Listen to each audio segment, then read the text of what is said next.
Bismillahirrahmanirrahim. Assalamualaikum warahmatullahi wabarakatuh. Innal hamdalillah nahmaduhu wa nasta'inuhu wa nastaghfiruh wa na'udzu billahi min syururi anfusina wa min sayyiati a'malina. May yahdihillahu fala mudhillalah wa may yudlilhu falan tajida lahu waliyyan mursyida. Asyhadu an la ilaha illallah wahdahu la syarikalah wa asyhadu anna Muhammadan abduhu wa rasuluh la nabiyya wa la rasula ba'dah. Ikhwati fillah, ma'asyiral hadirin wal hadirat, kaum muslimin dan muslimat yang mudah-mudahan kita semua senantiasa dilindungi dan diridhai oleh Allah Subhanahu wa taala. Mari sama-sama kita awali kajian kita dengan mengucapkan puji dan syukur pada Allah Subhanahu wa taala. Alhamdulillah, pada pagi yang penuh berkah ini kita kembali dimudahkan oleh Allah Subhanahu wa taala untuk berjemaah, untuk hadir di rumahnya yang mulia ini. Mudah-mudahan semakin banyak dosa-dosa kita terhapus dan semakin tinggi derajat dan kemuliaan kita di sisi Allah Subhanahu wa taala.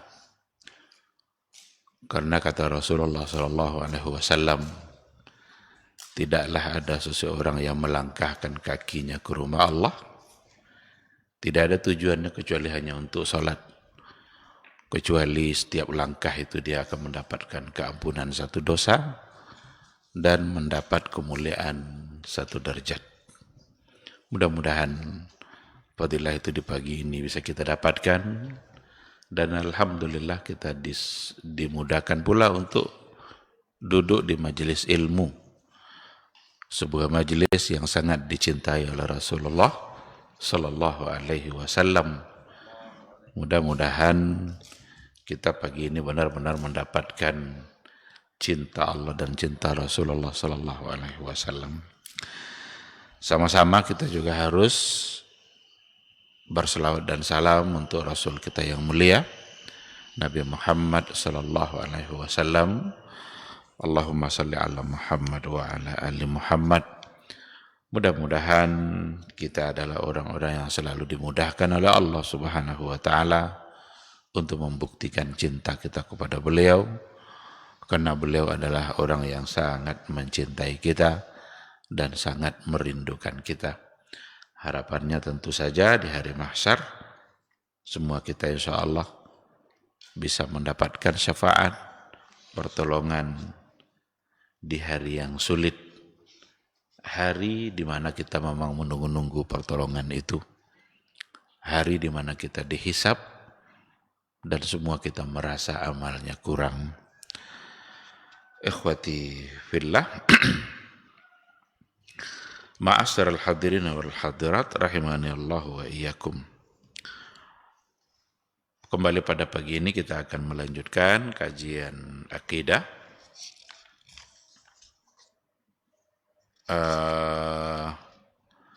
Yang terakhir yang kita bahas adalah sebuah penggalan sejarah yang dijalani oleh Rasulullah sallallahu alaihi wasallam, yaitu peristiwa Isra dan Mi'raj, di mana Rasulullah sallallahu alaihi wasallam diisrakan dari Masjidil Haram menuju Masjidil Aqsa dan diisrakan sampai ke Sidratil Muntaha, di mana tujuan utamanya adalah untuk menerima perintah salat yang akhirnya menjadi kewajiban utama dalam kehidupan kita sebanyak 5 kali waktu dalam sehari semalam. Asalnya 50, tapi dikurangi kerjanya, pahalanya tetap.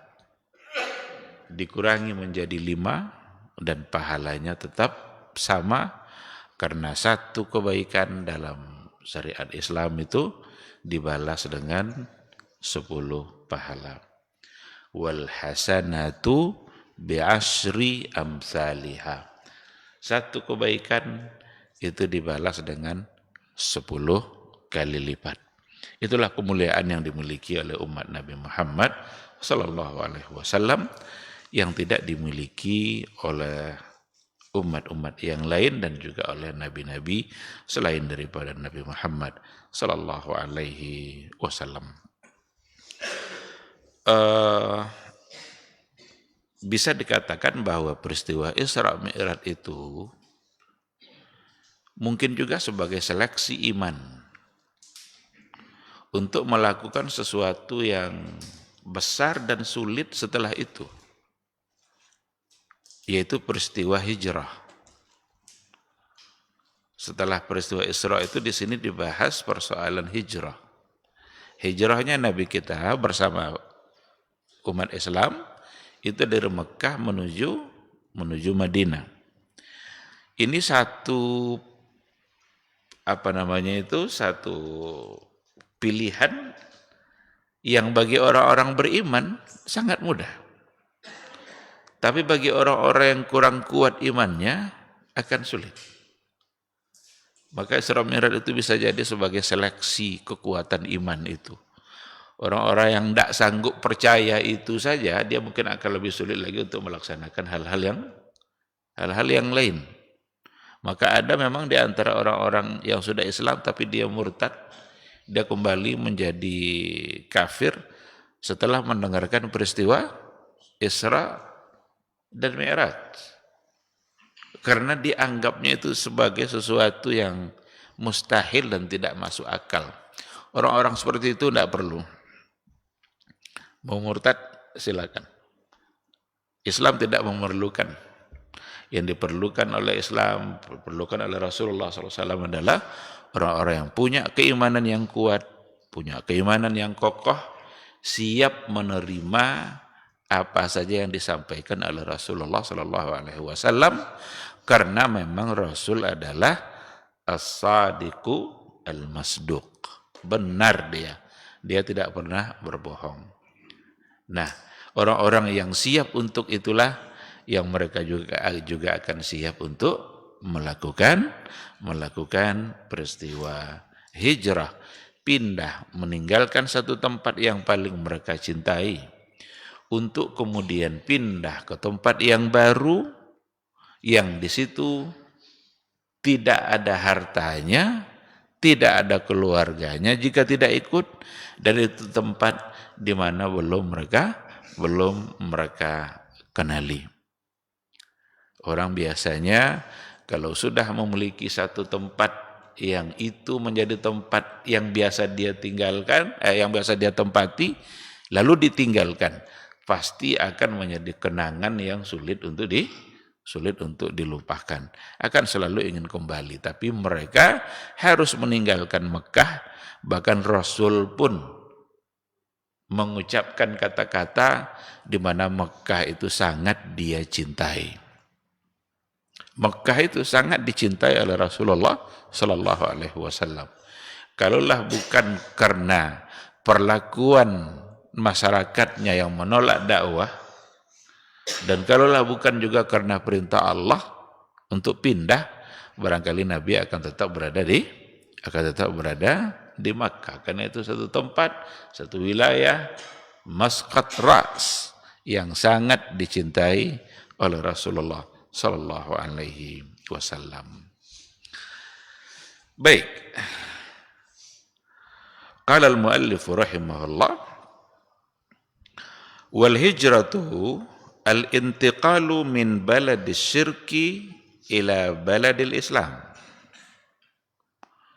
Wal hijratu faridatun ala hadhil ummah min baladis syirki ila baladil Islam. Wa hiya baqiyatun ila an taqumas sa'ah. Hijrah itu pada hakikatnya adalah berpindah, meninggalkan satu tempat yang di situ banyak syiriknya, min baladis syirki ila baladil Islam, pindah kepada satu wilayah lain di mana di situ ditegakkan Islam. Itu inti dari kata hijrah. Jadi hijrah itu secara makna harfiahnya adalah berpindah atau meninggalkan sesuatu. Dan hijrah kalau dibawa kepada apa yang dilakukan oleh Rasulullah Sallallahu Alaihi Wasallam dulu bersama para sahabatnya, sesuai dengan apa yang ada dalam definisi ini, meninggalkan satu tempat berpindah kepada tempat yang lain. Apa sebabnya dia tinggalkan? Karena tempat pertama mereka tidak punya kebebasan dalam melaksanakan Islam. Di situ kuat dan menyebar kesirikan-kesirikan.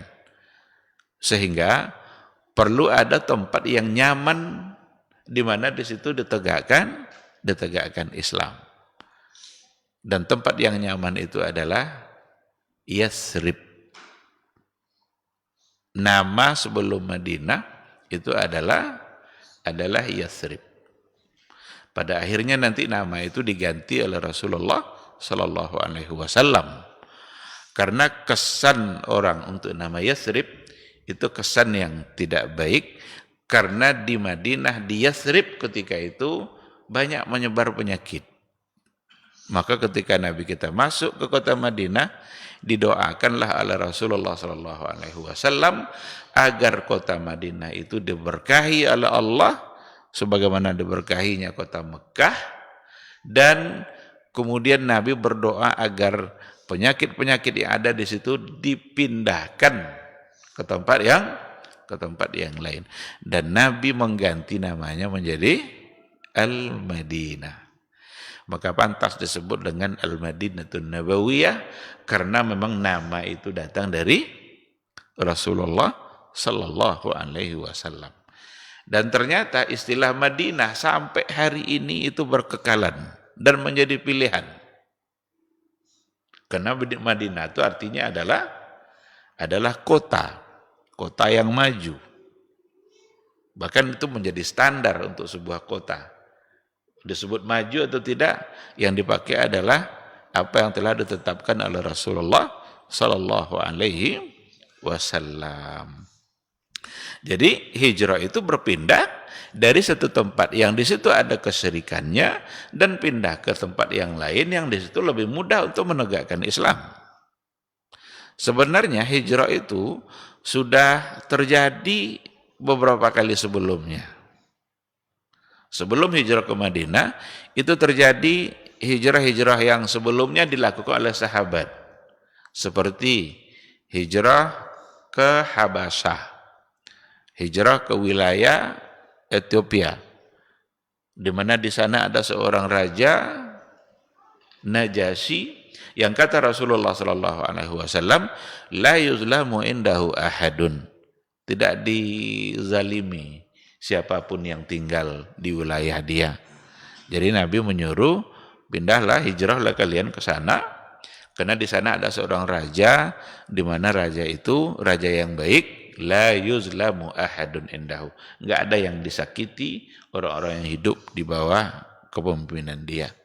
Maka pergilah sahabat itu untuk hijrah, dan ada dua kali hijrah ke Habasyah. Hijrah pertama jumlah yang lebih sedikit, hijrah kedua jumlah yang lebih banyak, dan ternyata setelah mereka sampai di sana mereka dilindungi oleh raja Najasyi itu. Raja yang ada di Habasyah, Raja Najasyi.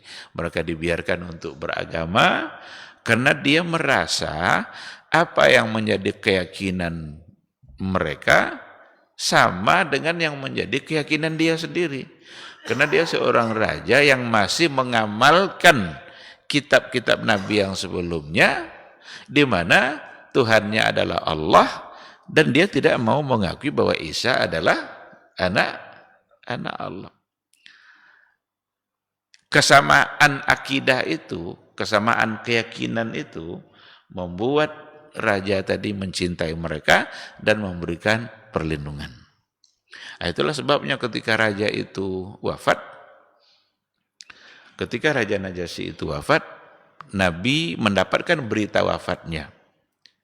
Lalu Nabi mengajak sahabat untuk menyolatkannya secara gaib. Karena dikhawatirkan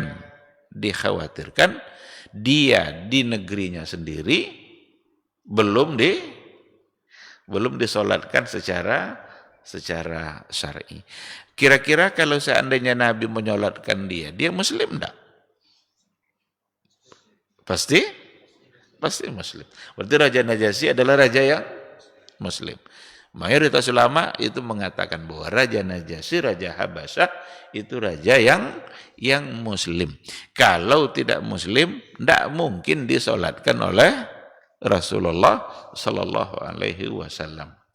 Dan itulah satu-satunya peristiwa dalam persoalan solat gaib yang dilakukan langsung oleh Rasulullah Sallallahu Alaihi Wasallam. Adapun peristiwa yang lain, Nabi tidak melakukan salat gaib.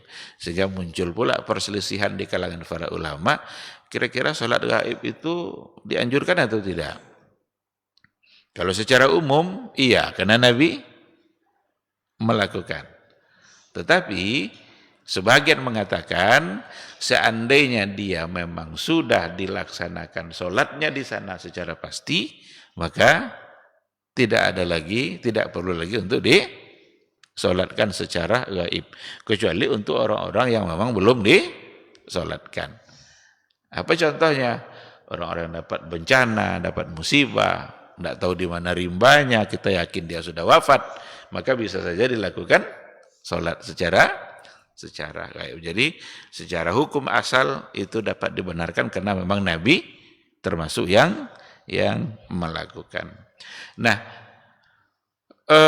kenapa mereka disuruh pindah? Disuruh hijrah ke Habasyah? Lagi-lagi untuk mendapatkan kenyamanan dalam beribadah. Oleh karena itu, syariat hijrah itu dianjurkan bagi orang-orang yang memang dia merasa tidak nyaman di dalam melaksanakan ibadahnya, mendapatkan intimidasi dalam menyembah Rabbnya, diganggu terus ketika dia mau beribadah, maka dianjurkan kepadanya untuk berpindah ke tempat yang nyaman. Berpindah dari satu tempat pada tempat yang lain, itulah yang disebut dengan hijrah secara syar'i. Ada lagi bukan hijrah, tetapi mencari dukungan dakwah. Nabi pernah juga ke Taif. Di sebagian buku juga dibahasakan dengan hijrah ila Taif. Tujuannya adalah untuk mendapatkan dukungan. Karena di Makkah orang-orang sudah semakin brutal. Pamannya Abu Talib sudah wafat, istrinya Khadijah juga sudah wafat, maka orang-orang jahiliyah sudah semakin berani untuk bersikap tidak baik kepada Nabi, maka Nabi ingin mencari dukungan dakwah dari orang-orang Taif. Pergilah dia ke sana, tapi ternyata dia tidak mendapatkan dukungan dan akhirnya kembali lagi ke Mekah. Sampai pada akhirnya barulah yang terakhir itu disuruh Nabi itu untuk pindah ke kota Madinah. Hijrahnya Nabi ke kota Madinah ini bukan tiba-tiba gitu saja. Itu sudah ada planningnya, sudah ada persiapannya yang sangat matang. Bahkan Rasul sendiri itu sudah mengadakan pertemuan dan perjanjian dengan orang-orang Madinah yang setiap tahun mereka datang untuk berhaji, dan Nabi melakukan perjanjian dengan mereka, orang-orang yang sudah bisa menerima Islam, agar nanti mereka bisa menyambut kedatangan orang-orang Islam yang ada di Mekah, mereka akan datang ke Madinah. Nah, perjanjian itulah yang disebut dengan Bai'atul Aqabah. Ada perjanjian Aqabah, 2 kali malah, Aqabah 1 dan Aqabah 2. Setiap haji, Nabi menunggu-nunggu ada orang-orang Madinah yang datang, yang mereka sudah bisa menerima Islam, lalu mereka kembali ke Madinahnya untuk menyebarkan Islam. Berarti sudah ada orang-orang Madinah yang memang mereka siap untuk menerima ajaran yang dibawa oleh Rasulullah Sallallahu Alaihi Wasallam. Nah, 2 kali itu. Pertama, yang kedua, dan isinya adalah seperti tadi mereka berjanji dengan Rasulullah Sallallahu Alaihi Wasallam untuk menyebarkan Islam. Bahkan Rasul sendiri sudah punya duta dakwahnya ke kota Madinah sebelum dia melakukan hijrah. Siapa duta dakwahnya? Mus'ab bin Umair. Jadi Mus'ab bin Umair adalah orang yang menjadi duta dakwah Nabi, di mana Nabi mengutus dia untuk pergi ke Madinah menyebarkan Islam yang ada di wilayah bagi masyarakat yang ada di wilayah kota Madinah yang ketika itu namanya adalah Yasrib. Dan hijrah itu karena orang-orang jahiliyah itu menghalang-halanginya, maka diatur strateginya. Ada yang diam-diam, sembunyi-sembunyi diam. Ketika sudah siap untuk berangkat dari Mekah menuju Madinah, mereka diam-diam untuk berhijrah. Ketika ketahuan, dihadang oleh orang-orang Quraisy, oleh orang-orang jahiliyah. Dihadang, disuruh kembali. Seperti Suhaib Ar-Rumi, itu dihadang oleh orang-orang Quraisy. Ketahuan dia sudah melakukan hijrah. Di persimpangan jalan, dia ketahuan lalu dilarang. Dan pada akhirnya orang-orang jahiliyah membolehkan dia untuk hijrah asalkan Suhaib Ar-Rumi itu menunjukkan di mana tempat-tempat simpanan hartanya. Jadi dia sebelum hijrah itu dia tidak bawa apa-apa. Memang benar-benar hijrah dengan badannya dan tidak membawa apa-apa. Karena dia adalah orang yang punya harta, orang-orang jahiliyah membolehkan untuk hijrah asalkan disebutkan di mana tempat simpanan hartanya. Karena orang-orang jahiliyah kalau udah dikasih harta dia akan melepaskannya. Ya, udahlah, kalau memang itu yang kalian inginkan, izinkan saya untuk hijrah. Dan kalian tahu kan saya ini ahli panah ini katanya. Tidak ada satupun saya memanah sesuatu kecuali kena. Kata Suhaib Ar-Rumi. Ditantangnya pula dalam soal panah. Tapi kalau seandainya kalian mau harta, silakan bawa harta saya. Asalkan saya bebas untuk melakukan hijrah. Ada juga di antara suami istri, suaminya mau hijrah, istrinya tidak. Lalu akhirnya dia rebutan anak. Saling tarik-menarik, dia membawa anaknya untuk hijrah. Yang ibu bilang tidak, yang ayah bilang iya, tarik-menarik, akhirnya tangan anak itu patah. Karena dia ingin membawa anaknya untuk hijrah. Jadi macam-macam cerita, kisah-kisah yang ada dalam peristiwa hijrahnya para sahabat. Benar-benar didorong oleh keinginan untuk membela agama dan bisa melaksanakan agama secara nyaman dan baik. Karena Nabi yang sudah menyuruh, maka mereka satu persatu mulai meninggalkan kota Mekah. Orang-orang Quraisy mulai bertanya-tanya, ini kok sudah semakin kurang ini. Penduduk Mekah sudah semakin kurang. Karena mereka ternyata sebagian sudah pada hijrah. Abu Bakar ingin juga untuk cepat-cepat hijrah. Karena hijrah itu sebagai sebuah ibadah. Tapi dilarang oleh Rasul. Jangan, kamu jangan dulu. Besok nanya lagi, ya Rasulullah saya mau hijrah. Jangan. Belum. Ternyata Abu Bakar yang nanti akan menemani Rasulullah SAW dalam berhijrah, cuma Rasul belum kasih tahu. Rasul merahasiakan. Dia hanya bilang, tunggu dulu, sabar, ada saatnya nanti kamu berhijrah. Lain halnya dengan Umar ibn al-Khattab. Umar ibn al-Khattab berbeda sendiri dia. Kalau orang lain sembunyi-sembunyi, kalau dia diumumkannya, ya ma'syar Quraisy, hei orang-orang Quraisy, saya besok hijrah. Siapa yang ingin anaknya menjadi yatim, istrinya menjadi janda, tunggu saya di simpang itu, saya nanti lewat situ. Tidak ada satupun yang nunggu. Kalau yang lain kan diam-diam ya kan, sembunyi-sembunyi, nyari aman biar tidak ada yang ganggu. Kalau Umar diumumkannya, saya besok hijrah, jalan saya lewat situ, yang ingin anaknya jadi yatim atau istrinya jadi janda, silahkan tunggu di jalan itu, karena saya lewat situ. Tak ada satupun yang menunggu Umar Ibn Al-Khattab. Sampai pada akhirnya ketika hampir semua umat Islam sudah hijrah, ketika itulah Rasulullah Shallallahu Alaihi Wasallam dapat perintah dari Allah untuk melakukan peristiwa hijrah, dan yang menemani Rasul dalam berhijrah itu adalah Abu Bakar As-Siddiq. Datanglah Rasul itu di waktu yang tidak mungkin orang berkunjung. Itu di saat terik panasnya matahari, di mana semua orang berada di dalam rumah. Tiba-tiba Nabi datang diam-diam menemui Abu Bakar di rumahnya. Abu Bakar nampak dari jauh, ini pasti ada sesuatu yang penting. Nabi datang ini pasti untuk sesuatu yang penting. Mustahil Nabi datang dalam waktu seperti ini. Karena terik panas sangat kuat sekali. Ternyata disitulah Nabi mengatakan bahwa nanti malam bersiap-siap untuk melakukan hijrah, berpindah, dan ada planningnya, diatur. Pakai kendaraan apa, kemudian makanannya siapa yang mengantar, itu semua sudah diatur sangat matang oleh Rasul.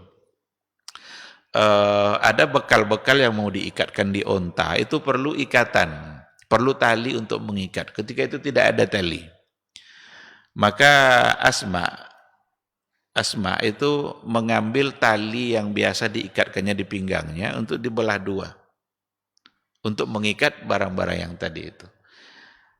Itulah yang digunakan tali untuk mengikat. Sehingga disebut pula lah Asma itu dengan Zatun Nitaqain, yang punya dua, yang memiliki dua tali ikat pinggang untuk mengikat. Karena memang bekal-bekal tadi diikat dengan menggunakan itu. Tetapi diatur dengan cara yang sangat matang. Nabi memilih jalan yang berbeda dari arah Mekah, dari arah Madinah. Karena Nabi memilih jalan untuk menuju Gua Tsaur. Gua Tsaur itu berlawanan arah dengan Madinah. Kalau di sini Mekah, sini Madinah, sini Gua Tsaur. Berarti akan memperjauh jarak tempuh, jarak perjalanannya itu akan semakin jauh dia, karena berlawanan arah. Tapi ternyata Nabi memperkirakan orang-orang jahiliyah ini pasti akan mencari, tidak mungkin tidak. Dan akses yang akan dicari itu tentu adalah akses yang pertama menuju kota Madinah. Itu akses yang akan dicari. Itu pasti. Tidak mungkin orang Mekah membiarkan saja Nabi untuk berhijrah. Apalagi sebelumnya ada kesepakatan orang-orang jahiliyah agar Nabi sebelum hijrah itu mesti dibunuh dulu. Tapi itu bukan pekerjaan yang mudah. Rapatlah orang-orang Quraisy itu, ada Abu Jahal, semua petinggi-petingginya rapat. Bagaimana cara untuk biar bisa dia dibunuh? Rapat. Dalam rapat itu macam-macam usulannya, tapi sulit untuk dilakukan. Ada satu usulan dari Abu Jahal, bagaimana kalau seandainya semua kabilah kita memilih satu pemuda yang gagah? Pilih masing-masing kabilah satu orang pemuda yang gagah, yang mana nanti mereka mengepung rumah Muhammad, dan saat dia keluar untuk berhijrah, dia dipukul oleh semua pemuda dalam satu waktu, sehingga sulit untuk menentukan siapakah sebenarnya orang yang membunuhnya, kecuali yang akan tertuduh adalah semua pemuda. Kalau sudah semua pemuda tentu akan sulit lagi untuk karena semua mereka terlibat dalam membunuh. Kalau satu orang, tentu gampang untuk dituduh. Dengan demikian, kita paling kalau seandainya di sidang, kita paling hanya akan membayar denda, dan denda itu gampang untuk kita bayar. Ide itu datang dari Abu Jahal dan disetujui oleh iblis, setan. Rupanya setan ikut rapat waktu itu. Dan diakui oleh setan ide itu. Hebat idenya gitu. Jadi setan aja mengakui ide dia itu. Mereka sudah mengira itu akan bisa untuk terlaksana. Berkumpullah mereka di depan rumah Nabi, menunggu-nunggu kapan beliau keluar, karena sudah ada isu-isu bahwa Nabi akan hijrah. Karena yang lain sudah pergi, Nabi aja yang belum, bersama Abu Bakar. Ketika Allah menyuruh dia untuk keluar, ternyata ya karena Nabi kan dilindungi oleh Allah Subhanahu wa taala. Tidak mungkin Nabi wafat sebelum Islam sempurna. Maka pada saat Nabi keluar, dibuat mereka semua tertidur. Bahkan ada riwayat mengatakan Nabi mengambil pasir itu dan meletakkan di kening orang tadi satu-satu gini ya, pasir tadi itu. Dan mereka dalam keadaan tertidur. Setelah Nabi lewat, barulah mereka terbangun. Dan semua mereka merasa kaget. Kita kok tidur semua nih?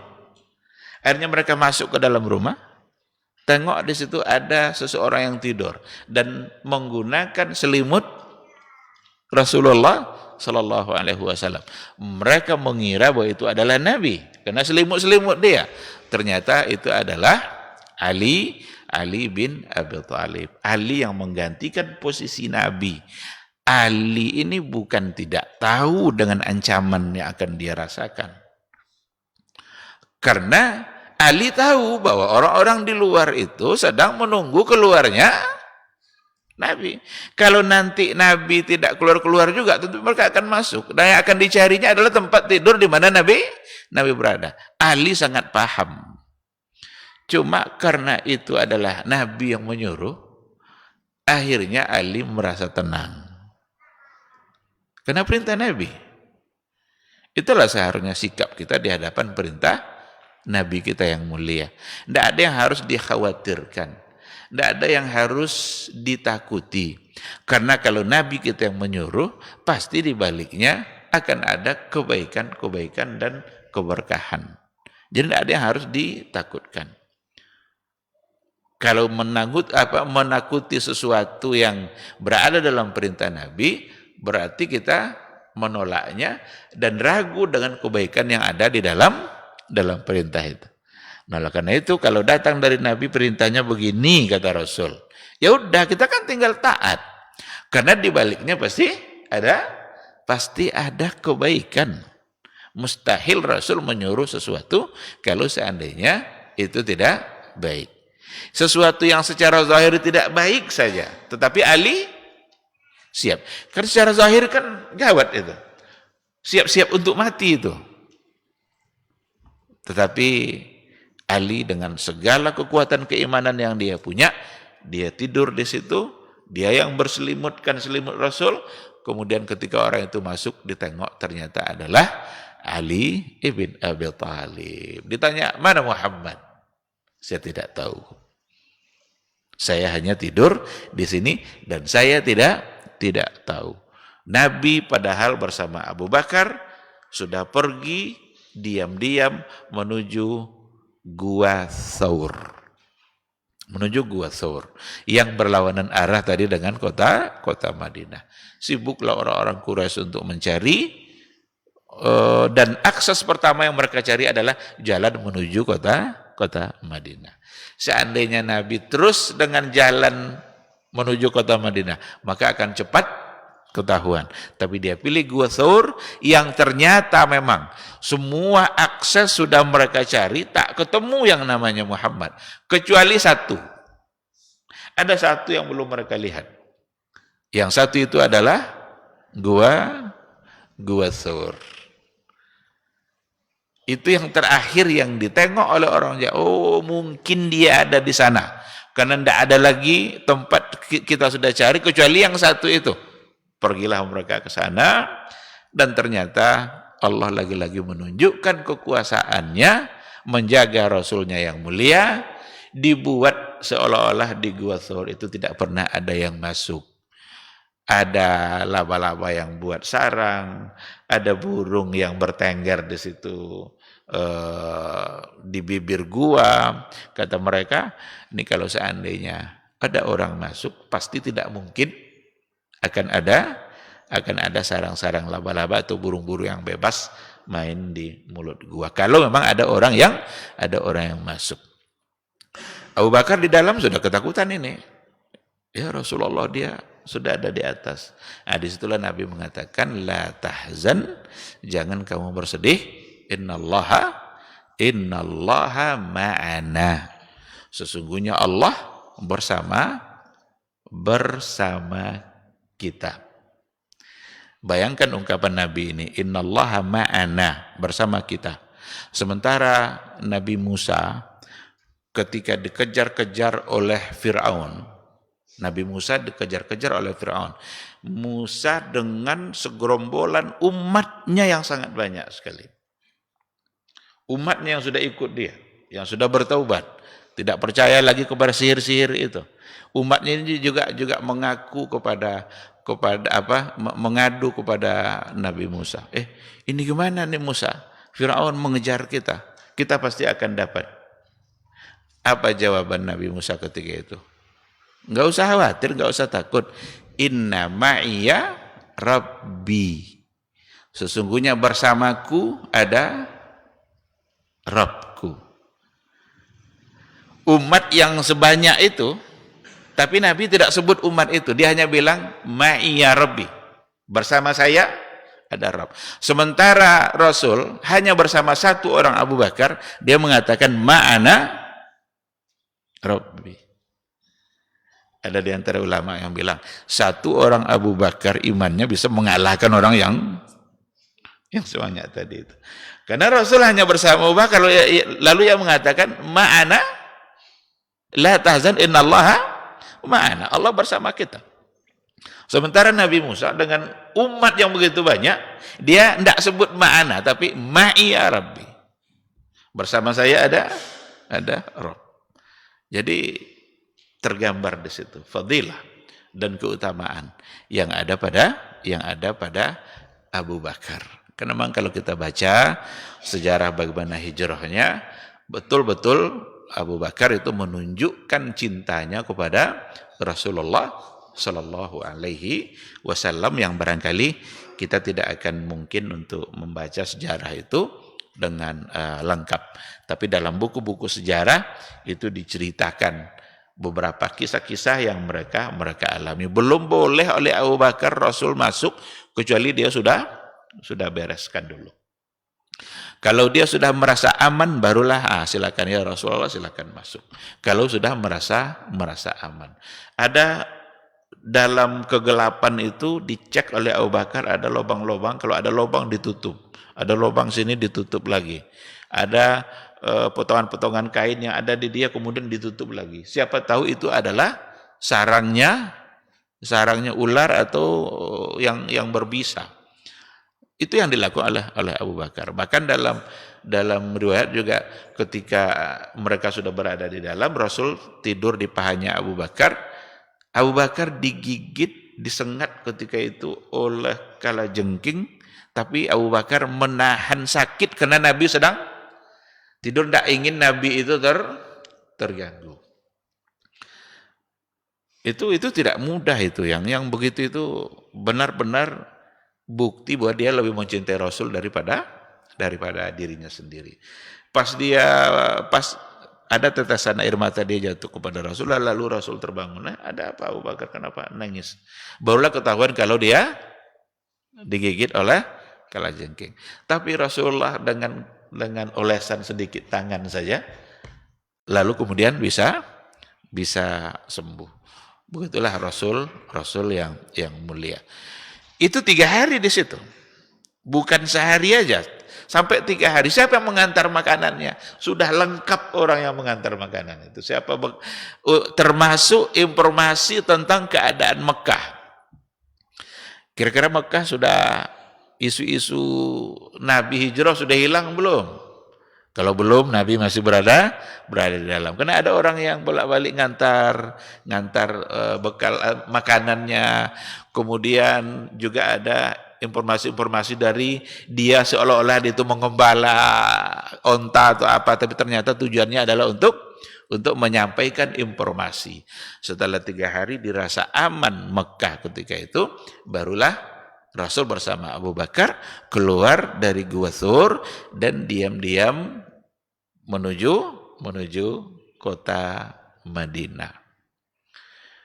Ada sayembara ketika itu, siapa yang berhasil menemukan Muhammad hidup atau mati, maka dia akan mendapatkan 100 ekor onta. Itu 100 ekor onta itu bermiliar uangnya tuh. Suraqah ibn Malik sangat berhasrat untuk mendapatkan 100 onta itu.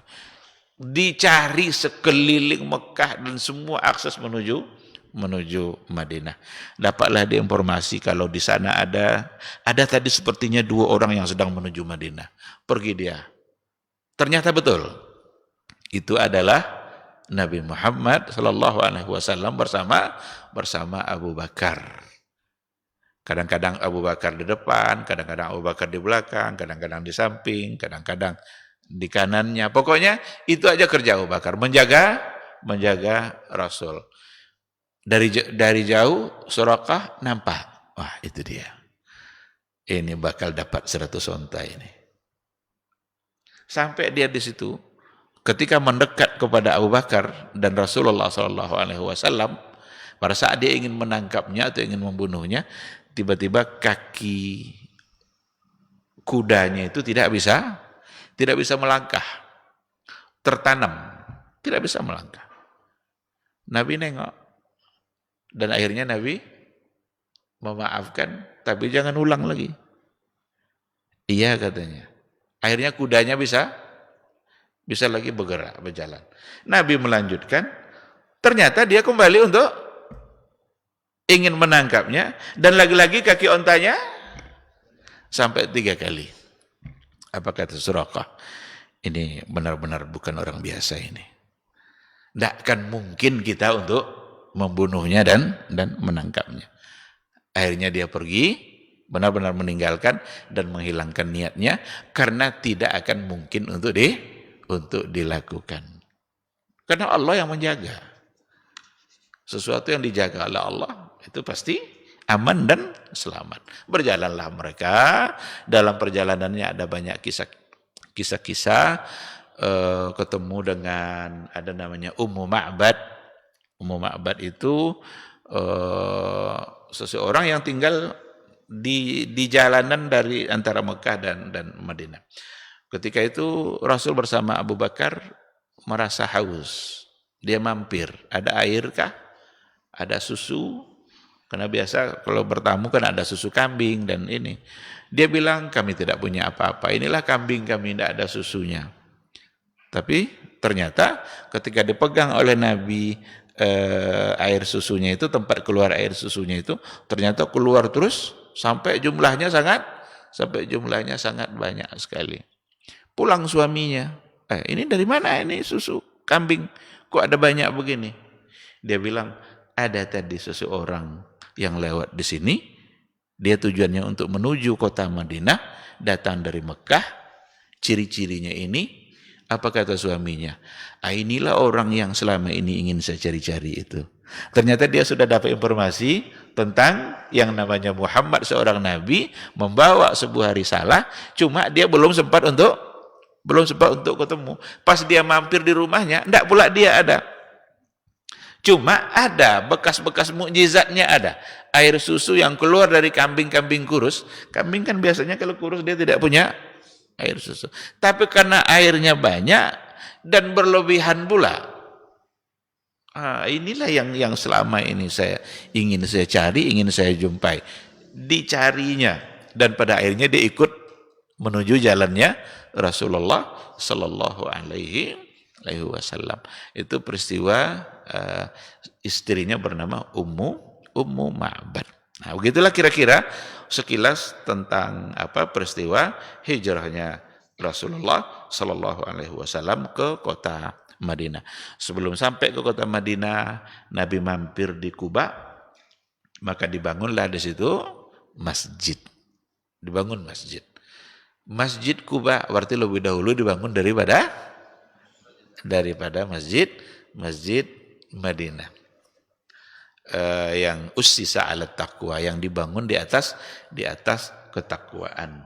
Dan di situ juga lah mulai pelaksanaan sholat Jumat karena disyariatkan ibadah sholat Jumat. Untuk kemudian Nabi berada beberapa hari di situ, barulah menuju kota Madinah.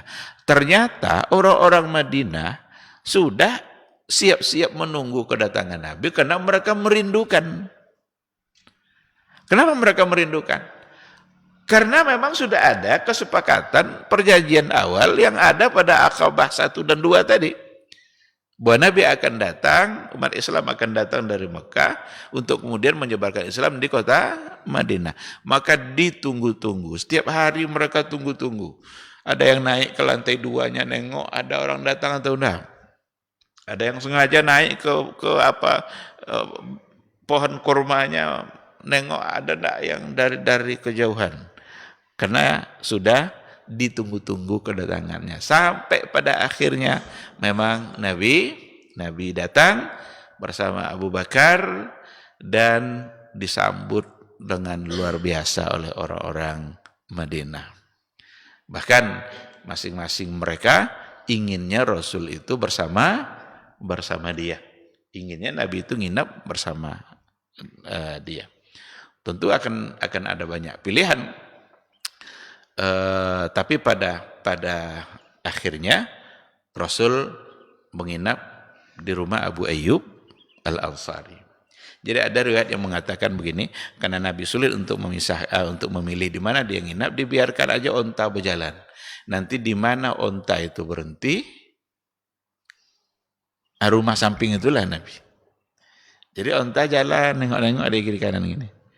Berhenti sekali, kebetulan di sampingnya adalah rumah Abu Ayyub Al-Ansari. Berarti Nabi di situ. Dan itu ada saya baca dalam riwayat seperti itu. Seperti apa kesahihannya, Allahu a'lam, mudah-mudahan itu riwayat yang sahih. Lalu kemudian melangkah lagi dalam jarak yang tidak jauh, lalu dia berhenti. Ternyata di situ juga adalah tempat di mana akan dibangunkan masjid. Dan ternyata tanah itu milik Sahal dan Suhail, 2 orang anak yatim. Tanah itu milik 2 orang anak yatim, namanya Sahal dan Suhail. Sahal dan Suhail ingin menghadiahkan atau mewakafkan tanah itu kepada Nabi. Tapi Nabi tidak mau. Nabi ingin tanah itu harganya harus diganti. Dan ternyata di situ nampak kecerdasan Nabi. Di mana cerdasnya? Seandainya lah tanah itu adalah wakaf dari anak yatim, berarti semua pahala yang sekarang itu kembali kepada 2 anak yatim. Kan berapa juta orang yang sholat di situ. Tapi ketika Nabi membelinya, tidak bisa wakaf. Harga mesti diganti. Dan ternyata diganti harganya, dibeli oleh Nabi untuk kemudian dibangunkan masjid. Maka jadilah Masjid Nabawi. Tanah milik Nabi, yang membangunnya juga Nabi bersama para sahabat, maka pantas disebut sebagai Masjid Nabi. Berarti itu tanah wakaf Nabi, sudahlah Nabi lagi pahalanya tak pernah putus. Orang yang sudah dijamin masuk surga. Seandainya tadi milik anak yatim tadi, berarti semua akan menjadi milik anak yatim.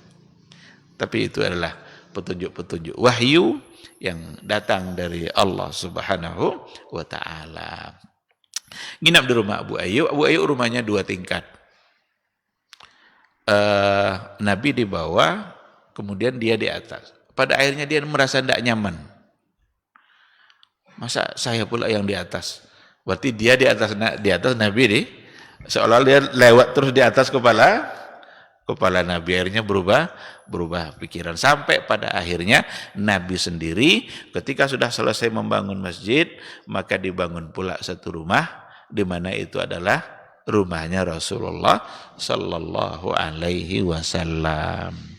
Ini sekilas tentang peristiwa hijrahnya Rasul kita yang mulia, di mana tujuannya adalah untuk mencari tempat yang nyaman di dalam beribadah. Baik, di sini dikatakan wal hijratu faridatun ala hadzal ummah. Hijrah itu fardu, wajib bagi umat ini. Kenapa kita mau berlama-lama berada di tempat yang tidak nyaman? Tetapi perlu digabung nanti beberapa riwayat yang ada. Ada lagi di antara hadis Nabi, la hijrata ba'dal fathi. La hijrata ba'dal fathi. Tidak ada lagi hijrah setelah Fathu Makkah. Tidak ada lagi hijrah setelah Fathu Makkah. Ketika Nabi berhasil menaklukkan kota Makkah, berarti Makkah sudah berada dalam kekuasaan Islam di bawah kepemimpinan Nabi, di mana patung-patung sudah bisa dihancurkan. 360 patung yang ada di Ka'bah ketika itu di Masjidil Haram itu semua bisa dihancurkan.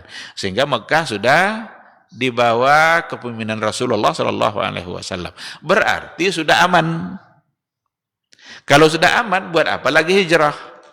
Maka muncullah ungkapan Nabi, la hijrata ba'dal fathi wa innama huwa jihadun wa niyah. Yang ada adalah jihad dan niat. Nah, oleh karena itu, hijrah itu dapat dipahami dalam dua hal. Ada hijrah secara fisik, itulah yang dilakukan Nabi. Pindah dari satu tempat pada tempat yang lain, yang lebih aman. Tapi nanti ada hijrah secara maknawi, secara jiwa, di mana Nabi mengatakan hijrah itu adalah man hajara manahallahu anhu. Hijrah itu meninggalkan sesuatu yang dilarang oleh Allah Subhanahu wa taala. Berarti bagi kita hari ini hijrah secara fisik barangkali kita tidak melakukannya karena kita berada di tempat yang sama. Lalu yang dituntut bagi kita hijrah apa? Hijrah ma'nawi, hijrah secara jiwa. Bagaimana kita hijrah dari kemaksiatan menuju ketaatan. Hijrah dari kebohongan menuju kejujuran. Hijrah dari praktek-praktek ekonomi riba yang tidak baik menuju praktek-praktek yang sesuai dengan syariat. Hijrah dari meninggalkan perbuatan-perbuatan yang buruk pindah kepada perbuatan-perbuatan yang baik. Ini wajib sampai hari kiamat, sampai kita mati. Tidak akan pernah berakhir. Tapi kalau hijrah secara fisik, barangkali kita tidak melaksanakannya dan tidak melakukannya karena tidak ada tuntutan untuk itu. Kita tidak pernah dilarang untuk sholat. Tapi seandainya kita tinggal di satu wilayah, di mana di situ kita dilarang untuk sholat, dilarang untuk berpuasa, berarti memang harus ada upaya untuk meninggalkan dan berpindah kepada tempat yang lebih aman. Baik, hal-hal yang berkaitan dengan hijrah itu diceritakan dalam Al-Quranul Karim dan juga di dalam hadis-hadis Nabi kita yang mulia. Kita ambil satu contoh ayat Al-Quran yang bicara tentang hijrah. Innal ladzina tawaffahumul malaikatu zalimi anfusihim qalu fima kuntum qalu kunna mustada'afina fil ardi qalu alam takun ardullahi wasi'ah fatuhajiru fiha. Bukankah bumi Allah ini luas? Maka berhijrahlah kalian ke bumi Allah yang luas itu. Faulaika ma'wahum jahannam. Orang-orang yang tidak mau berhijrah, orang-orang yang meninggalkannya, tetap ingin berada di sana, ma'wahum jahannam. Tempat mereka adalah jahannam. Ini ayat bercerita tentang penduduk Mekah. Wasa'at masira, dan tempat yang paling buruk. Illal mustad'afina minar rijali wan nisa'i wal wildan, kecuali orang-orang yang lemah dari kalangan laki-laki, perempuan. Kalau tidak hijrahnya itu karena lemah, ya berarti mereka mudah-mudahan faulaika asallahu ayyafu anhum, mudah-mudahan Allah memaafkan mereka. Wa kana Allahu afuwan ghafura, dan Allah adalah Maha Pemaaf dan Maha Pengampun. Ada ayat yang lain, ya ibadiyallazina amanu inna ardi wasi'ah. Hai orang-orang hambaku yang beriman, sesungguhnya bumiku sangatlah luas. Fa iyaya fa'budun, maka sembahlah saya saja, kata Allah. Apa kata Imam Al-Baghawi? Nazalat hazil ayat ini turun fil muslimin alladzina bi Makkah wa lam yuhajiru.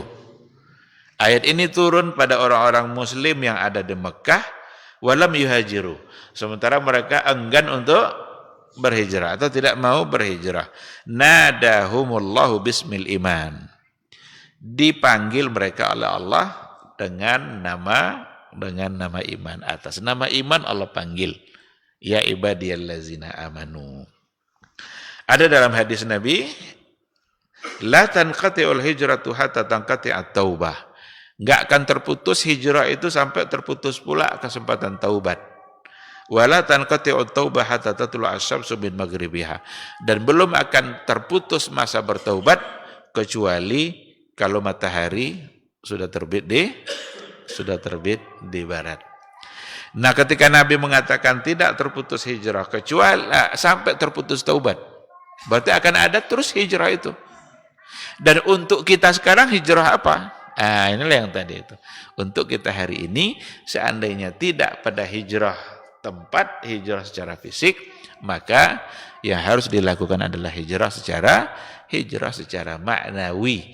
Bagaimana kita bersemangat untuk melaksanakan Islam dan meninggalkan kebodohan kita dari agama Islam.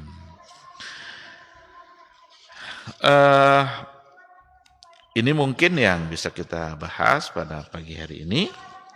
Satu peristiwa yang terjadi dan dilaksanakan oleh Rasulullah Sallallahu Alaihi Wasallam, sehingga ketika beliau sudah berhijrah, maka fatrah dakwah Nabi berpindah ke kota Madinah. Nah, itulah disebut dengan fatrah Madaniyah.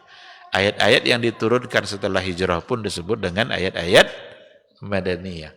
Karena ada namanya ayat-ayat Makkiyah dan ada ayat-ayat Madaniyah. Makkiyah itu yang turun sebelum Nabi hijrah. Kalau Madaniyah yang turun setelah Nabi hijrah, Nabi meneruskan dakwahnya. Dan di Madinah itulah turunnya berbagai macam pembebanan hukum yang menjadi kewajiban bagi orang-orang yang beriman. Sudah tidak lagi dalam persoalan murni tauhid, tetapi sudah banyak beban-beban hukum yang diturunkan. Bahkan larangan-larangan yang sebelumnya tidak dilarang, seperti mabuk-mabukan, sebelumnya masih dibiarkan. Tapi setelah sampai di Madinah, ketika iman mereka sudah kuat, maka itu menjadi tidak boleh. Ada pembebanan hukum yang harus mereka lakukan. Zakat, sholat, puasa. Itu semua adalah syariat-syariat yang ada di Madinah yang insya Allah akan kita baca dan akan kita jelaskan insya Allah pada pertemuan yang akan datang. Terima kasih. Sampai di sini kajian kita. Seandainya ada pertanyaan, silakan. Assalamualaikum. Jadi ada ayat yang menerangkan waktunya kita katakan kepada yang masih berada di apakah ini termasuk ayat Madaniyah atau kalau sudah ayat Madaniyah berarti Rasulullah sudah ada di Madinah. Ini bagaimana cara menyampaikan kepada masyarakat yang ada di Madinah. Ya, Rasulullah di Madinah. Siapa yang memberikan ke pertanyaan pertama? Sampai pertanyaan kedua begini, Ustaz. Ketika Rasulullah SAW hijrah, setelah dari membangun Masjid Kuba dan kemudian di Masjid Kuba tadi ditunggu-tunggulah oleh masyarakat Madinah. Kebanyakan orang menunggu tadi yang diumum biasa didengar Ustaz itu ada membaca salawat badar batu Maryam. Apakah memang ada seperti itu? Baca ta'awudz ketika Rasulullah SAW. Iya. Terkait dengan Makkiyah dan Madaniyah, cara membedakan memang seperti itu. Ayat-ayat yang turun sebelum Nabi hijrah berarti masuk dalam kategori Makkiyah. Tapi ayat-ayat yang turun setelah hijrah disebut sebagai Madaniyah. Gimana kalau turunnya di Mekah tapi setelah hijrah? Berarti tetap disebut Madaniyah, karena setelah hijrah. Ada ayat yang ketika Nabi di Arafah, kan sudah akhir-akhir dari dakwah Nabi, berarti dihukumkan Makkiyah Madaniyah itu bukan bi'tibaril makan, tapi bi'tibaril zaman. Bukan dengan memandang tempat, tapi memandang waktu, masa. Jadi tetap disebut sebagai ayat-ayat Madaniyah. Atau barangkali turunnya di apa namanya itu, di pinggir-pinggir Madinah seperti Mekah, seperti Taif umpamanya. Kalau seandainya sebelum hijrah berarti adalah Makkiyah. Kayak apa, surat jin itu kan Nabi dari Taif menuju kota Mekah sebelum sampai ke kota Mekah. Tapi tetap disebut sebagai Makkiyah sebab turunnya sebelum Nabi berhijrah. Itu untuk yang pertama. Sedangkan yang kedua tentang Tala'al Badru Alaina, memang itu yang masyhur. Itu yang masyhur kita dengar bahwa ada lantunan-lantunan seperti tadi, tapi wallahu alam, saya tidak tahu apakah itu memang berdasarkan kepada riwayat yang sahih atau tidak.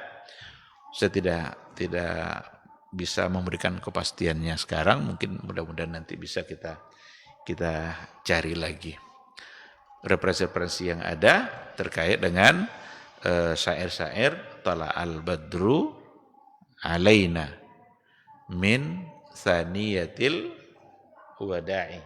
Karena Thaniyatil Wada' itu memang adalah tempat di mana Nabi masuk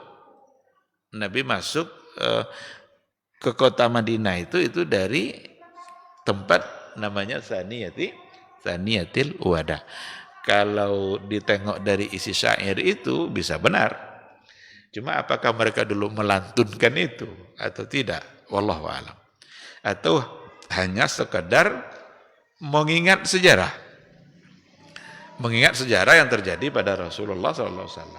Kalau dari segi makna itu memang dia dari Thaniyatil Wada', satu tempat yang ada di pinggir kota Madinah. Dari situlah Nabi aksesnya masuk kota Madinah.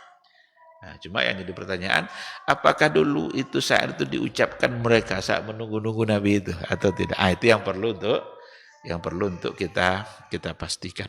Wallahu subhanahu wa ta'ala a'lam. Ada lagi? Baik, kalau tidak ada, saya kira kita cukupkan sampai di sini. Sekilas kita bicara tentang peristiwa hijrah. Peristiwa hijrah tentu saja memiliki pelajaran-pelajarannya yang luar biasa. Bagaimana sahabat-sahabat dulu, sebesar apapun tantangan yang mereka hadapi, tapi kalau tujuannya untuk mempertahankan agama, mereka siap untuk berkorban, siap untuk melakukannya. Berat memang, tapi kalau tujuannya untuk Allah akan bisa menjadi ringan. Bagi kita hari ini juga seperti itu. Sesuatu yang kita kerjakan atas nama Allah dan untuk Allah, insya Allah akan terasa ringan. Tapi kalau seandainya sesuatu yang kita kerjakan hanya kena ambisi-ambisi tertentu, itu bisa-bisa kita akan putus semangat di tengah jalan. Mudah-mudahan ada pelajaran yang bisa kita ambil, dan semoga Allah selalu memudahkan kita untuk istiqamah berada di atas jalan Rasulnya. Amin, amin ya rabbal alamin. Subhanakallahumma bihamdika asyhadu an la ilaha illa anta astaghfiruka wa atubu ilaik. Wassalamualaikum warahmatullahi wabarakatuh. Ibadahnya seorang hamba kepada Allah tidak mengenal waktu dan tempat. Kapanpun, dimanapun, dia harus beribadah kepada Allah Subhanahu wa Ta'ala. Harga diri seorang mukmin itu di sisi Allah lebih besar daripada kehormatan Ka'bah sendiri. Nah, nikmat seorang mukmin lebih besar daripada itu.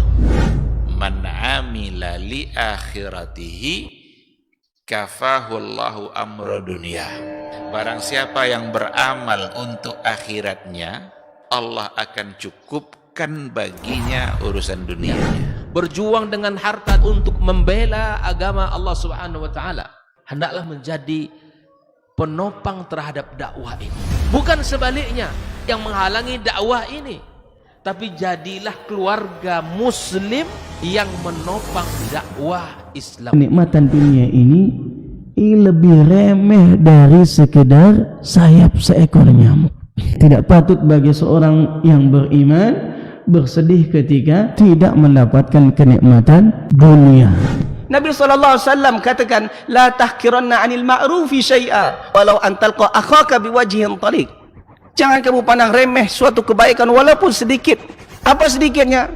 An talqa akhaka biwajhin taliq, muka senyum kepada saudaramu.